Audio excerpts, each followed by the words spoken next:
Good morning. It's good to see y'all. We're going to begin in 2 Corinthians chapter 2 today. I want to take a couple of verses from 2 Corinthians chapter 2 to get us started with our lesson this morning.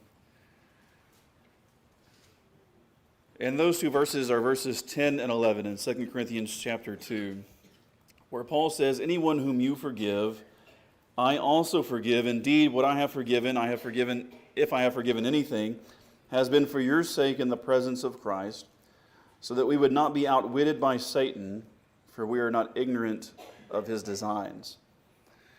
Satan is hard at work all the time. He has an agenda that is contrary to the will of God, and he is hard at work trying to divide God's people. And in the context of 2 Corinthians chapter 2, I believe that's what Paul is talking about, as he speaks of this individual who had previously been disciplined by this local church because he was living in sin, and then subsequently repented of that sin. Now Paul gives them this instruction to reaffirm their love for him so that he will not be overcome with much sorrow. And as he speaks of forgiveness here in verse 11, he connects that with this idea that a failure to do this on this local church's part would lead to an advantage to Satan. I don't want you to be taken advantage. We don't want to be outwitted, the ESV says, by him in this regard, because he has designs, he has schemes. And if we fail in this, well, then he's won. All right. So this is one way in which Satan is going to try and work to divide God's people, to destroy unity within a local church and the fellowship there. He knows that unity among Christians is God's will. And so just as with everything else, he seeks to disrupt and destroy man's efforts to obey in every regard, and specifically in this one, as we're going to think about this morning. How does he do this? Well, one example right there that we just read, right? By allowing or causing people to harbor bitterness or whatever nasty feelings they had about this individual, that they would stiff-arm him and keep him out of the fellowship of local church, even though he had done God's will in repenting of his sin, and now should have been welcomed back into that fellowship with those Corinthian Christians there. I want you to think about some other ways in which the devices of Satan are at work. His schemes that he wields against us can be so effective if we let them allow them to be. And one of those is human allegiance. We're going to look at 1 Corinthians chapter 1 here in just a moment, but I kind of made a last-minute decision here and rearranged a point that I had in my lesson that's connected to this point, and that's with regard to family. And so human allegiance of any kind that is in place of allegiance or loyalty that belongs to God alone is unacceptable to him. And one of the means that Satan uses to divide people is using an unfaithful family member or maybe a well-respected individual within the church to draw away disciples. And we know that this is exactly what Paul warned against in Acts chapter 20 and verse 30, when he says, "I know that men from among your own selves will arise speaking twisted things to draw away disciples after them." Right, so there would be people who would have an agenda to gain a following, and they would pervert the truth in order to do that. And Christians who had this inordinate or undue allegiance to those preachers or elders, whoever those men among them rose up to be or were, that those folks who had more adoration for them than they should would follow them. And this can certainly be true of our own households and the influence that we find there. And Jesus warns against this specifically in Matthew chapter 10. I know you remember that. It says that he who loves father or mother more than me, or son or daughter more than me, is not worthy of me. And he says, I did not come to bring peace but a sword, and a mother-in-law will be turned against her daughter-in-law, and a father against his son, and so on and so forth. And he says, a man's enemies, verse 36, will be those of his own household. And this is something that was foreshadowed also in the the Old Testament. It's always been an issue, and it's always been a design of Satan to use those that we love and are closest to disrupt the fellowship that we have with God, or to destroy it all altogether. For example, let me read to you Deuteronomy 13, verses 5 through 8. He says that a prophet or a dreamer of dreams shall be put to death because he has taught rebellion against the Lord your God, who brought you out of the land of Egypt and redeemed you out of the house of slavery, to make you leave the way in which the Lord your God commanded you to walk. Sounds a whole lot like Acts 20 and verse 30. All right, and then you get the principles of Matthew chapter 10 thrown in the very next verse. You shall purge the evil from your midst. If your brother, the son of your mother, or the son of your daughter, or the wife you embrace, or the friend who is as your own soul, entices you secretly, saying, let us go and serve other gods, which neither you nor your fathers have known, some of the gods of the peoples who are around you, whether near or far off from you, from one end of the earth to the other, you shall not yield to him or listen to him, nor shall your eye pity him, nor shall you spare him, nor shall you conceal him. All right, so this is one of the ways that Satan has always muddied the water so that we have difficulty thinking clearly. Right? You think about the influence of a mom or dad over their kids, and how their kids look up to them and love them, right? As someone who should have their best interest at heart. And yet that beautiful relationship, as God designed it, can be so perverted that parents can lead their kids into sin and encourage, as it is said of Athaliah in Chronicles, that she became her son's counselor to do wickedly. What a terrible state to be in.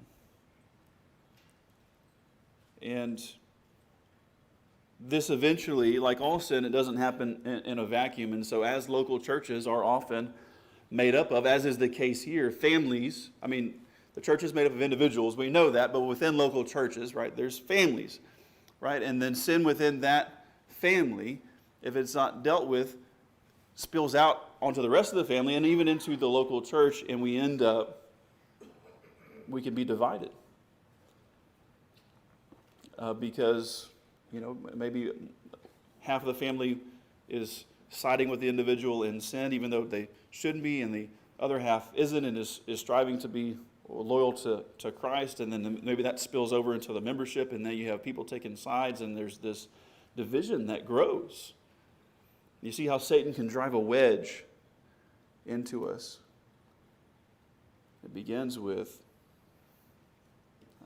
this misplaced loyalty to those that we love. And I think the most obvious and notorious example of this misplaced human allegiance is in Corinth, as I mentioned earlier. So if you go to 1 Corinthians chapter 1, you know this text well. I'm just going to read verses 10 through 12 of 1 Corinthians 1. You have a very similar situation where Paul says, I appeal to you, brothers, by the name of our Lord Jesus Christ, that all of you agree, and that there be no divisions among you, but that you be united in the same mind and the same judgment. For it has been reported to me by Chloe's people that there is quarreling among you, my brothers.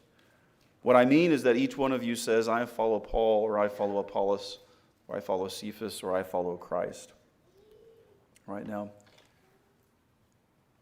something that's profound about this text is what it teaches in regard to division, that division within a local church always involves sin, first of all, but it has more to do with human loyalties and prejudices than honest conviction. Right? So local churches divide over doctrinal issues, to be sure. They have in the past, sadly. But that's not what's happening here, right? Peter, Apollos, Paul, they weren't teaching different things.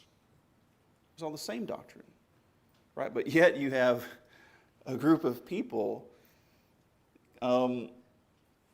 contradicting each other because of manufactured reasons to be divided.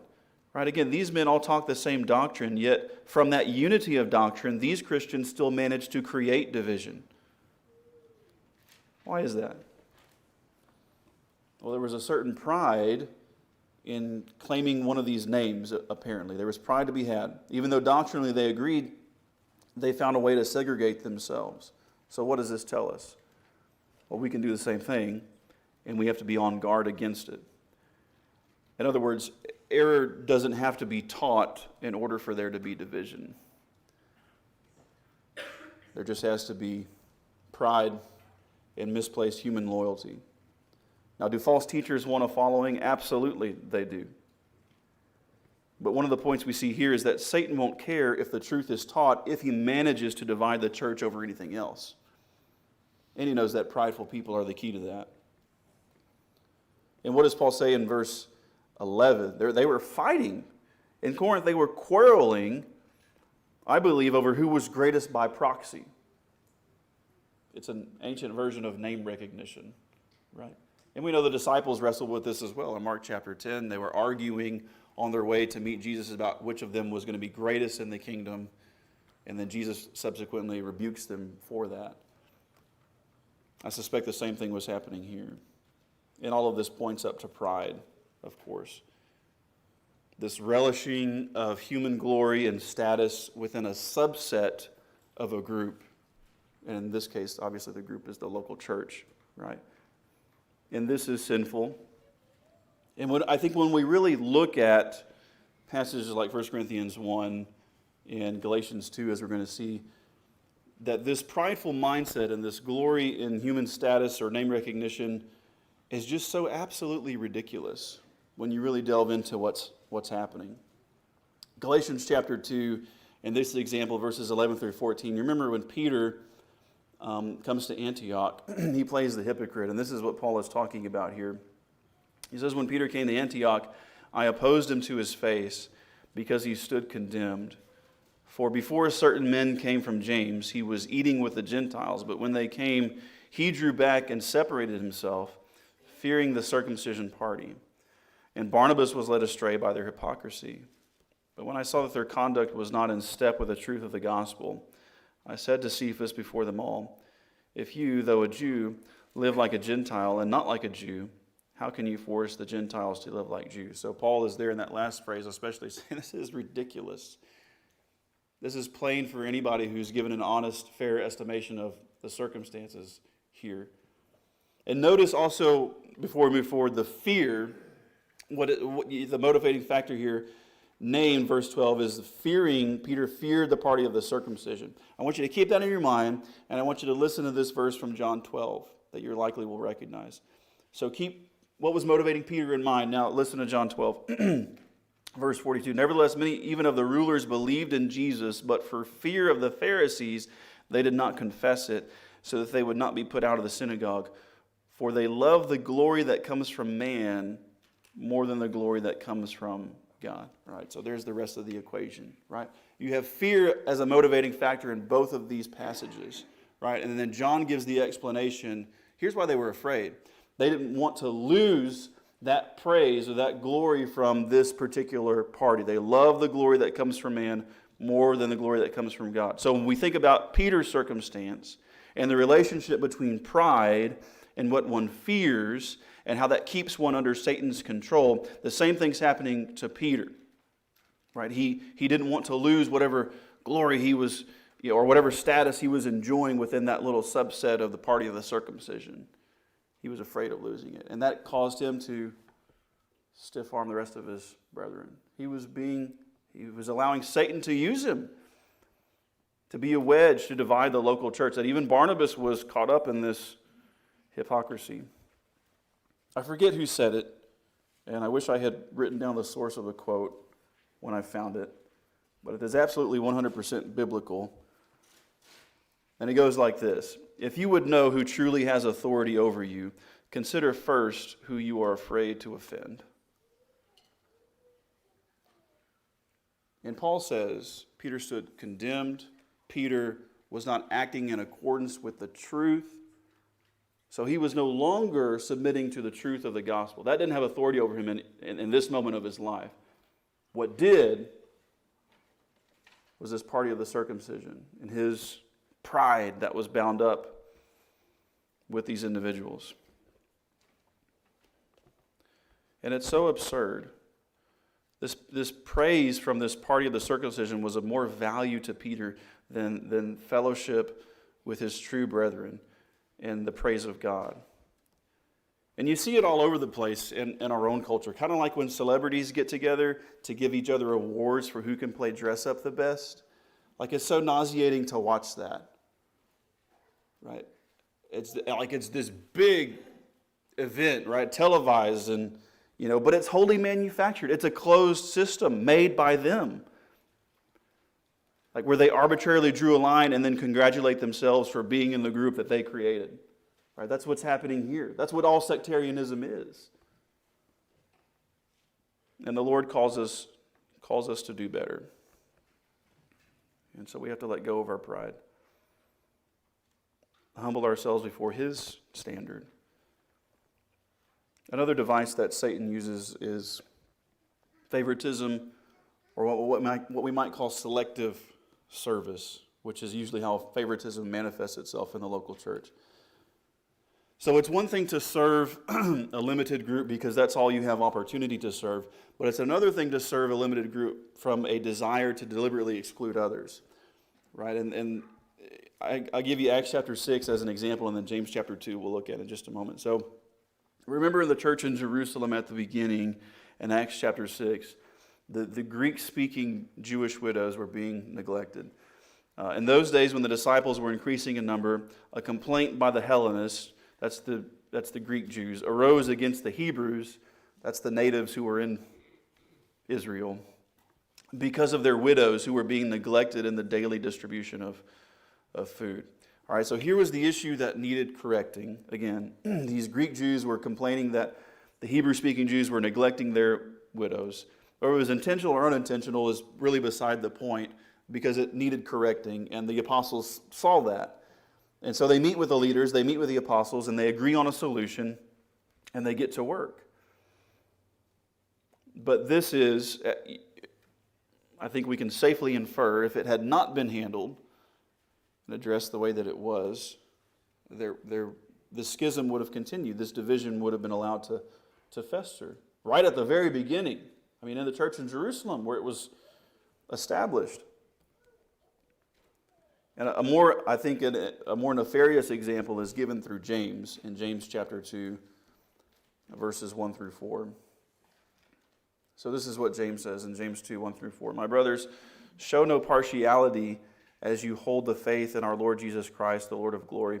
For if a man wearing a gold ring and fine clothes comes into your assembly, and a poor man in shabby clothes also comes in, and if you pay attention to the one who wears the fine clothing and say, you sit here in a good place, while you say to the poor man, you stand over there, or you sit down at my feet, have you not then made distinctions among yourselves and become judges with evil thoughts? Okay, so there was a clear discrepancy here. In this case, I guess we could say like a financial disparity. We could call it that. And then Christians were, reacting to that. They were allowing their behavior, their treatment of that person to be dictated by that disparity. And that alone. And James is saying that should not be the case. You can't have this kind of selective service motivated by partiality. Now we could fill in the blank here in James chapter 2 with just about any kind of disparity. You could say, if a man comes into your assembly and a woman comes into your assembly and you treat them differently, you're more welcoming to one than you are to the other. Or if a black person versus a white person comes into your assembly and you're more welcoming to one than you are the other. Right? Or if we could go down the list, right? There's all these sorts of boundaries and categories where the world divides people, beautiful versus unattractive, so on and so, possibilities are limitless, right? But the point is, for Christians, we're to treat all people the way we want to be treated. Not to be these judges with evil motives, make distinctions among people. A good test is to simply ask ourselves if we balk at or completely withdraw from certain acts of service or people simply because we think the service is too demeaning or the people unworthy. And I think we'll find the answer if we honestly examine ourselves. And if we find ourselves hesitating,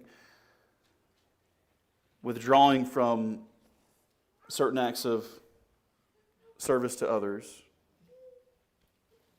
or thinking of people as unworthy, then that's our pride controlling us. You know, what if Jesus had lived that way and made the kinds of distinctions that James is talking about?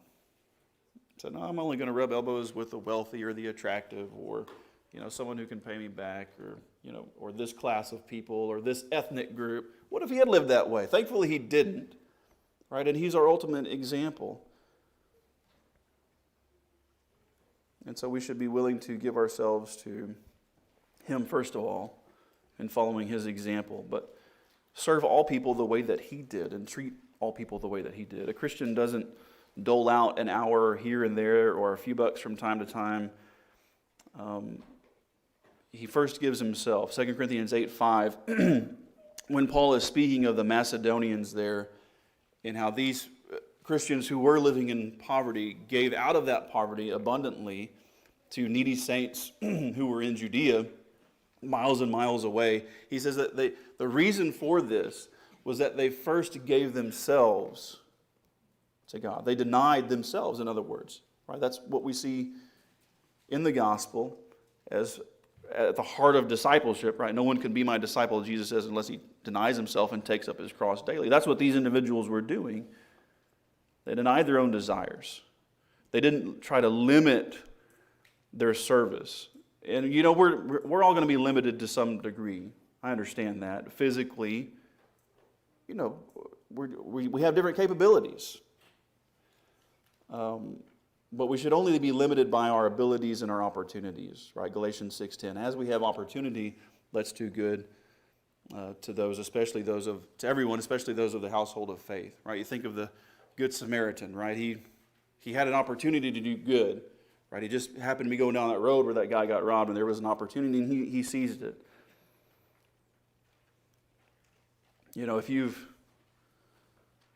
If we set like an arbitrary goal for ourselves to say, like, I want to visit the sick and help the needy 50 times a week, and then on Saturday night you're going home and you encounter the 51st brother who is sick or in need.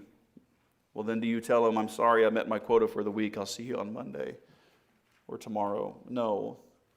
That kind of thinking doesn't imitate the way that God has loved us. Again, what if the Good Samaritan had thought that way? I've already done enough good for one day, buddy. Sorry. Heaven help us. James goes on to say in verses 15 through 17 of chapter 2, if a brother or sister is poorly clothed and lacking in daily food, and one of you says to them, go in peace and be warmed and filled, without giving them the things that they need for the body, what good is that? So also faith by itself, if it does not have works, is dead. Our favoritism, springing from our pride,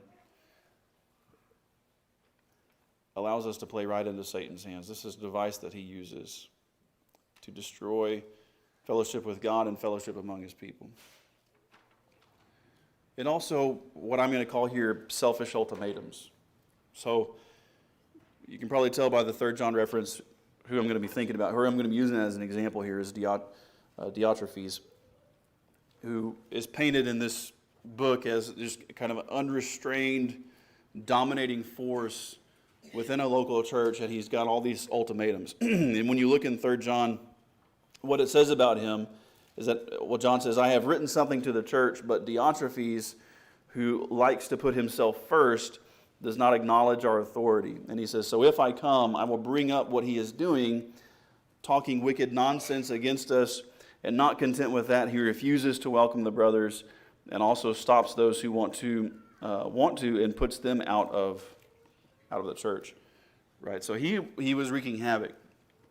But one of the reasons men tend toward forming parties, I think, is that it's much easier for individuals to have a position within a smaller group. And, the smaller my social group, the greater the likelihood I can be a leader and have influence, and that plays into my pride. And so that's what Diotrephes, to a large extent, was doing, right? Not only was he sending, messengers from the apostles away, but anybody within that group who showed any inkling to welcoming them, he got rid of them also, right? So in other words, you bow to Diotrephes or you get out. That was how he believed he could gain the greatest position, which is completely antithetical, anti-biblical, anti-Christ to the gospel, right? He who is greatest among you shall be what? Your servant. The one who humbles himself or herself, who serves others. Why was Diotrephes causing so much trouble? He loved to be first. Verse 9. And the result was he was very divisive, because he would be the sole determiner of who gets to stay and who has to go. The Christians aren't immune to this affliction in the world of seeking power and fame in the name of religion. You look in the Gospels and you see men like Caiaphas and others who were willing to crucify Christ in order to maintain their position. You go back to John 11 and you look at that discussion they have right after Jesus raises Lazarus from the dead. And Caiaphas even has a prophecy. Like he misconstrues it, but he goes on to say that if Jesus is allowed to continue, then the Romans are going to come and take our position away. That's what mattered most to him.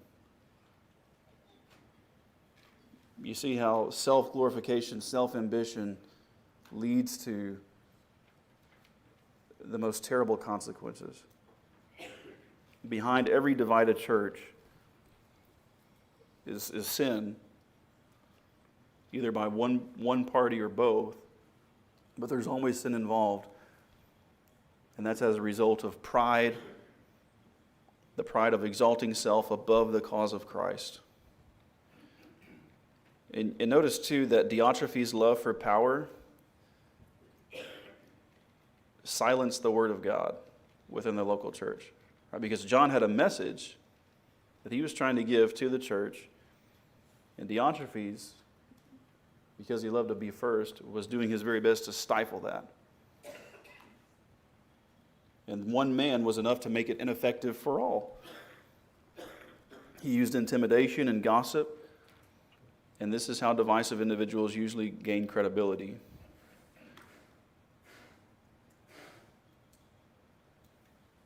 By tearing down others.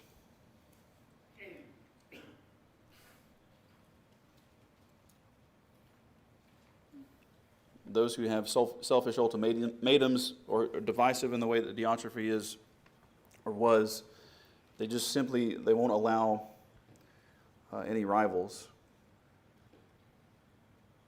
Churches often act quickly to remove and discipline the drunkard or the adulterer, but they let the divisive person go unchallenged. And local churches slowly die. Those who love power need to have power taken away. Must be called to account because so long as they act in this way, they're a tool of Satan.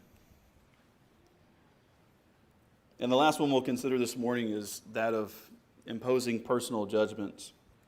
Trying to impose our will upon each other where there is only a matter of judgment. So this is another way that Satan tries to drive a wedge between brethren is by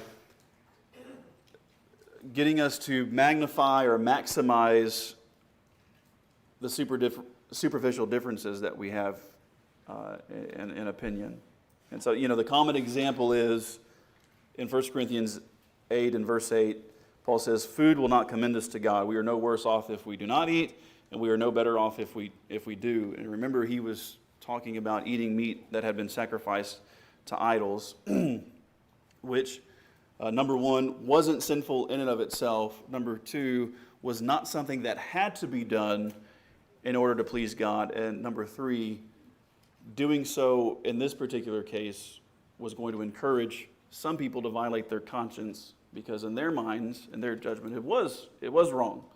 Right? And you put all that together and you have an example of this imposing of personal judgments. And Scripture teaches us we should obviously never violate our own conscience, for sure. Paul said, I've always taken pains to have a clear conscience both toward God and man. But also it teaches us it's wrong to disregard another's conscience. So when the brother or sister who thought it was wrong to partake of that meat sacrificed to idols saw someone who knew that it wasn't sinful in and of itself eating the meat, that person who was eating was disregarding the conscience of their brother or sister and was thus sinning and leading others to sin by violation of their conscience. And again, not because it was wrong to eat, but because it was wrong to disregard one's conscience. Paul will make a similar point in Romans 14:23. He says, whoever has doubt is condemned if he eats, because the eating is not from faith. But whatever does not proceed from faith is sin.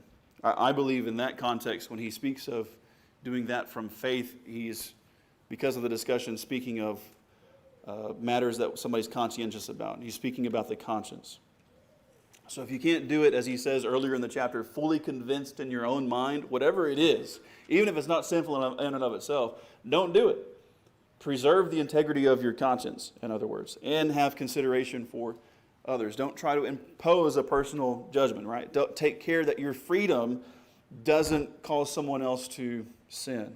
All right, so when matters of indifference are to some a violation of conscience, well, the instruction is those who have that scruple, those who are weak in their understanding of the faith are to be received and treated as brothers, not to be marginalized. And by the same token, those who have scruples should not try to impose that on an entire congregation. If you back up to verse 22 of Romans 14, Paul says, the faith that you have, keep between yourself and God. Blessed is the one who has no reason to pass judgment on himself for what he approves. All right, so we should not try to force a brother to act contrary to his own conscience, nor should that brother try to force a congregation to act on the level of his scruples. And I think that this has to be, some variation of this had to be what was leading to the tension between Euodia and Syntyche in Philippians chapter 4. Because when you read Philippians 4, 1 and 2, and you see the conflict there, Paul simply says, I entreat Euodia and I entreat Syntyche to agree in the Lord. And that's it. That's all he says, right? And so I'm laughing because essentially his instruction is quit it, right? If it was a matter of teaching or doctrine, well, then he would have set the record straight. But the instruction there was so simple as just to say, tell him to stop, and then you intervene as a mediator where you need to. And so the point is that the conflict was ongoing here between these two Christians because one or both of them was refusing to quit. One or both of them was refusing to let it go, right? So whatever disagreement they had should not have been allowed to destroy their fellowship in the Lord, right? Verse 2, the end of it, focus on that last phrase. I entreat them to agree in the Lord. Whatever difficulties or difference that they have, they need to put that aside. Now, let's talk about application. As we discussed last week in our evil suspicions lesson, that the forces at work within our society, and to a large degree even government and politicians, have a vested interest in turning people against one another and having one side vilify the other. All kinds of interests, from financial to power and maintaining power, all kinds of interests. And so they will use whatever means necessary to accomplish that end, to maintain their power and make sure if you're on their side that you hate the other side. One of the ways that they've done that recently is in the issues surrounding COVID-19, right? And sadly, local churches have divided over a number of issues regarding COVID. How to continue with an assembly, to what degree, should, we be separated or, and there's no one singular silver bullet solution to all of that. And I'm so thankful, let me say, to be a part of a local church wherein you have a leadership and a membership that have enough care and concern for one another and humility to consider each other, that Leon Valley hasn't divided. We are united. So, and we've continued to do the work of the Lord and agree in the Lord and focus on what's important. But I bring this up because here lately there are, in the world, overt efforts to now use the vaccines to turn people against one another, right? And you've heard about like vaccine cards and people being barred from doing this or that if they don't have a card. And so herein is where you have a matter of judgment amongst Christians. Some Christians have decided it's best for me and my family not to do this, to get this vaccine. Some Christians will decide it's best for me to do this and get the vaccine. Perfectly fine. But that should never become, absolutely should never become, a reason for division within the local church and for Christians to turn against one another. And so there's a myriad of scenarios that we could use to fill in the blank here of the principles of Romans 14.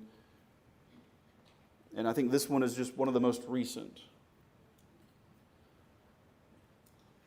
And so our judgment might just differ. And I know Paul here is talking about religious matters within Romans. And ironically, the powers that be are trying to turn a vaccine into a religious matter.